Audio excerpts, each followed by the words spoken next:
All right, so I have a really good example today of a company called BambooHR that is utilizing what I call the glossary page strategy to build brand awareness, to attract links to help them to rank their high intent keywords and pages, and also to allow them to create a lot of top funnel content for terms and topics that are kind of jargony and specific to their software and their industry. So if you're not familiar with BambooHR already, they're basically HR software, does payroll benefits, all kind of different features. Pretty big company. They do over 100 million in revenue per year. But what I find interesting about BambooHR is if we take a look at their breakdown of traffic, according to Ahrefs, so roughly 87,000 organic, sorry, I'm looking at paid search, roughly 1.3 million organic per month.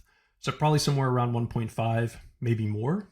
But if we dive into what's actually driving that large number of organic visitors per month, what's interesting is two things. Number one, they have a ton of branded searches going on for BambooHR. But what I want to talk about in this video is if you take a look at all of the other pages that are driving, basically the top 100 pages that are driving organic traffic to the website, you'll see that those are all underneath of a so-called glossary page, right? So if I open this up and take a look at what this page is about, what you'll see is that they've basically created a ton of different pages around topics and terminology that relates back to the HR space, right? So 147C letter, I had no idea what that was until I actually went and read, right, this actual definition in this quick little glossary page they've set up, right? So 147E letter, also known as an EIN letter, is sent to IRS. A company can request their EIN, blah, blah, blah. So this is very informational, right? Somebody's going to Google and typing in 147C or what is 147C, and they're finding this page in the top results. And basically what BambooHR has done is they've created this entire glossary of all of these different terms, 403B, 457 retirement plan, right? All these different terms that relate back to HR, that relate back to payroll. And they're using and leveraging this again for two reasons. Number one, they're creating a ton of top funnel, very informational, not really for the aware audience, but they're using this to have that first initial touch with BambooHR. They're adding value, they're educating.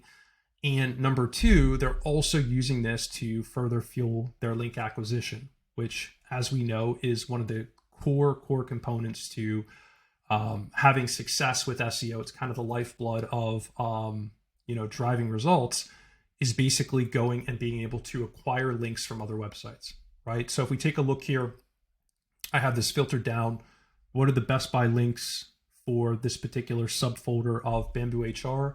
And then I can start to drill into some of these individual pages and see, well, like what type of referring domains are pointing to these pages, right? So who's actually linking to them? And you'll see that they've acquired quite a number of links to these pages as you drive down, right? So these are a great linkable asset, of course, because, well, they're informational, right? They're informational and they can be used as a source by another website that basically uses that to define the term and give more information. So this is a very, very interesting strategy that works really well, especially in some of those industries and spaces where, again, there's a lot of jargon, a lot of terminology that might not be understood, where you can then go and create a glossary, a definition, basically page set that breaks down what it is, maybe what are the benefits, what are the drawbacks, how is it used, if it's a calculation, giving examples, right? That's how you start to use these pages to actually educate. And again, like, this exercise is more for a first initial touch and education purposes, and not necessarily to convert, right? I'm sure that BambooHR converts a minimal amount of people over time with this strategy. But again, in the overall picture of using this, in the overall picture of generating top funnel content, in the overall picture of acquiring links, this can be a very, very effective strategy. Again, especially as you get into some cases where there's that more jargony, advanced terminology and different terms that your target audience might not even be familiar with. They've heard about it, but they're not really sure. So what do? They go to Google, they go to YouTube, right? So this is an opportunity for your brand, for your business, to be the first person there, the first business there, actually educating them on those topics, right? And to have you top of mind over time, right? Simply by being there and being that informational source. So very, very powerful strategy. and super interesting that this is driving a ton of organic traffic for BambooHR.